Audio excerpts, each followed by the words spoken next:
दोस्तों नमस्कार, मैं जगन्नाथ गौतम सियासत हिंदुस्तान यूट्यूब चैनल पर आपका स्वागत है। दोस्तों, जैसा कि आप सब जानते हैं कि इसी साल 9 अप्रैल को हरियाणा में राज्यसभा की 2 सीटें खाली हो रही हैं, जो किरण चौधरी और रामचंद्र जांगड़ा के टाइम पूरा होने के बाद ये 2 सीटें खाली होंगी।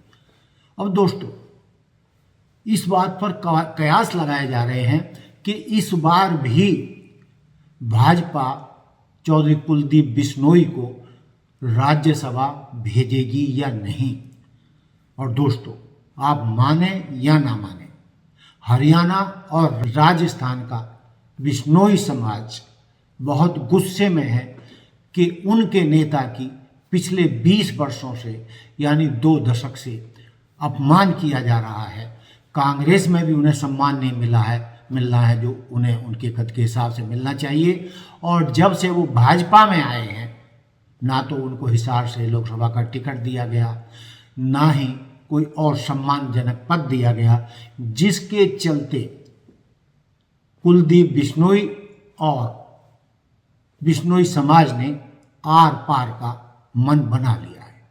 दोस्तों, जैसा कि आप जानते हैं कि आप जानते हैं कि पिछले 20 वर्षों से चौधरी भजनलाल परिवार को राजनीति में उनके कद के हिसाब का सम्मान नहीं मिल रहा है। 2005 में कांग्रेस हाईकमान ने उनके साथ धोखा किया, जब चौधरी भजनलाल के नेतृत्व में भारी बहुमत से कांग्रेस हरियाणा में चुनाव जीती थी, 67 सीटें जीती थी। उसके बावजूद चौधरी भजनलाल या चौधरी कुलदीप बिश्नोई को हरियाणा का मुख्यमंत्री न बनाकर कांग्रेस हाईकमान ने रोहतक के सांसद भूपेंद्र सिंह हुड्डा को हरियाणा का सीएम बना दिया था, जबकि वो विधायक तक भी नहीं थे। तो इसीलिए दोस्तों, चौधरी कुलदीप बिश्नोई और उनका बिश्नोई समाज भारी गुस्से में है कि उनके नेता का लगातार अपमान किया जा रहा है और उन्हें सही सम्मान नहीं मिल रहा है। जब से वो भाजपा में आए 2022 के बाद, उनके साथ यहाँ भी पूरी तरीके से इंसाफ नहीं हुआ है। और चौधरी कुलदीप बिश्नोई भी अपने समाज को इंसाफ दिलाने के लिए इस बार उन्होंने भाजपा नेतृत्व पर दबाव बनाया हुआ है कि उन्हें इस बार राज्यसभा अवश्य भेजा जाए, जिससे कि बिश्नोई समाज अपने आप को उपेक्षित ना समझे। दोस्तों, जैसा कि आप समझ रहे हैं कि 2 सीटें खाली हो रही हैं, तो 1 सीट तो भाजपा आराम से जीत ही जाएगी, क्योंकि उसके पास 48 एमएलए हैं। और 1 सीट कांग्रेस भी जीत सकती है यदि उसके सारे एमएलए संगठित रहे और टूटे नहीं। तो दोस्तों, जानकारों का यह भी मानना है कि यदि भाजपा दोनों सीट जीतने में साम दाम दंड से सफल हो गई, तो वो कुलदीप बिश्नोई को राज्यसभा भेज सकती है। और यदि 1 ही सीट जीत पाई, तो जो सूत्रों से खबर मिल रही है, उनका कहना है कि भाजपा नेतृत्व अपने किसी भाजपा के पुराने नेता को ही राज्यसभा भेजना पसंद करेगा, क्योंकि पार्टी में ये हमेशा से आरोप लगता रहा है कि वो बाहर से आए हुए नेताओं को तो बड़े पदों पर बिठा देते हैं, और जो दशकों से भाजपा में या आरएसएस में एड़ियां घिस रहे हैं, उनको सम्मान नहीं मिलता और उनकी जगह दूसरी पार्टियों से आए हुए नेताओं को वो जगह दे दी जाती है। लेकिन दोस्तों, जो पार्टी नेतृत्व है वो कई चीज़ों पर सोच कर चलता है। वो आने वाले जो 2029 में लोकसभा और विधानसभा के चुनाव हैं, वो ये भी देख रहा है कि सामाजिक समीकरण क्या बनते हैं। यदि उन्होंने कुलदीप बिश्नोई को एडजस्ट नहीं किया, तो हिसार, आदमपुर और राजस्थान के सीमावर्ती इलाके जो हरियाणा की सीमा से लगते हैं, उसको वहाँ पर घाटा उठाना पड़ सकता है और बिश्नोई समाज की नाराजगी झेलनी पड़ सकती है। लेकिन दोस्तों, आप जानते हैं कि भाजपा नेतृत्व भी हमेशा चौंकाने वाले निर्णय लेता है और कहा जा रहा है कि वो किसी अपने आदमी को एक सीट होने पर, एक सीट जीतने पर वो अपने पार्टी के ही किसी नेता को राज्यसभा भेजेगा। लेकिन दोस्तों, साथ ही बिश्नोई समाज के नेताओं और कुलदीप बिश्नोई के करीबियों का मानना है कि इस बार भी यदि कुलदीप बिश्नोई को सम्मान नहीं मिला और उन्हें उच्च सम्मान देकर राज्यसभा नहीं भेजा गया तो बिश्नोई समाज की नाराजगी भाजपा को आने वाले चुनावों में झेलनी पड़ेगी। और जैसा कि हमने कहा कि हिसार, आदमपुर और राजस्थान के सीमावर्ती इलाकों में बिश्नोई समाज की काफ़ी बड़ी जनसंख्या है, जहां चौधरी भजनलाल और चौधरी कुलदीप बिश्नोई का काफ़ी प्रभाव है। इसलिए भाजपा नेतृत्व किसी तरीके से चाहेगा कि वो कुलदीप बिश्नोई को भी साध कर चलें, और वो उन्हीं हालात में संभव है जब वो दोनों की दोनों सीट जीत जाएं।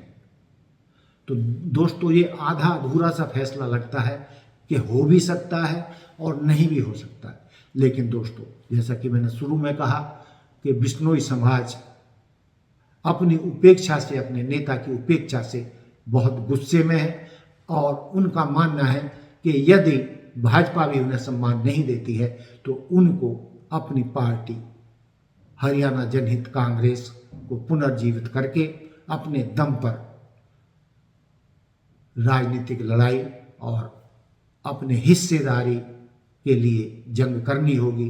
क्योंकि सब जानते हैं कि चौधरी भजनलाल परिवार का हरियाणा के गैर जाट समाज में काफ़ी प्रभाव रहा है और वो काफ़ी लंबे समय तक चौधरी भजनलाल इसी नीति पर चलकर, यानी जाट और गैर जाट, यानी जिस तरीके से भाजपा आज की तारीख में चल रही है कि गैर जाटों को साध कर उन्होंने अपना मुख्यमंत्री बनाया तीसरी बार, तो उसी तर्ज पर भजनलाल भी 2-3 बार मुख्यमंत्री बनने में कामयाब रहे। चूंकि वो भी गैर जाटों को साध कर चलते थे, पंजाबी समाज उनके साथ चलता था और बाकी दूसरे समाज जो, चाहे वो दलित समाज हो, पिछड़ा समाज हो, वो भी सब उनका साथ देते थे। कारण था, उनमें एक खूबी थी कि उनमें सबको साध कर चलने की कला थी और वो किसी को भी नाराज नहीं करते थे।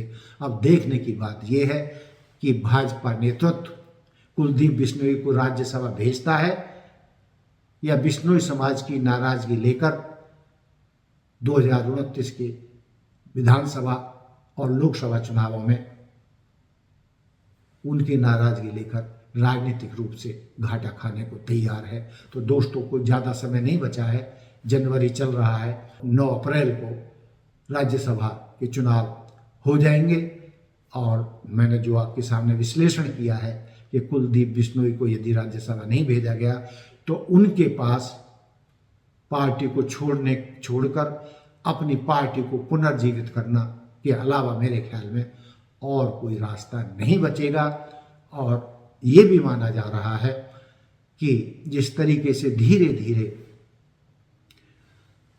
भाजपा का जो ग्राफ है सत्ता में रहते हुए जो आमतौर पर गिरता है, जैसे जैसे गिरेगा तो उन हालात में जो गैर जाट समाज है वो फिर से कुलदीप बिश्नोई के साथ जुड़ सकता है और हरियाणा जनहित कांग्रेस को एक अच्छी खासी उससे मजबूती मिलेगी। और यदि अपनी पार्टी को वो अच्छे विधायक, अच्छी संख्या में विधायक जिता कर ले आए और 1-2 सांसद भी जिता लिया तो दोस्तों उसको किसी भी पार्टी से बार्गेनिंग करने में बड़ा फायदा हो सकता है, ऐसा मानकर कुलदीप बिश्नोई और उनके समर्थक चल रहे हैं। चलिए, देखना यह है कि अप्रैल में कुलदीप बिश्नोई के साथ भाजपा नेतृत्व क्या फैसला लेता है। तो दोस्तों, देखते रहिए सियासत हिंदुस्तान। जय हिंद, जय भारत, जय संविधान। और अंत में आपसे निवेदन कि हमारे चैनल को लाइक, सब्सक्राइब और शेयर करें जिससे हम मजबूती पकड़ सकें। इसी के साथ धन्यवाद।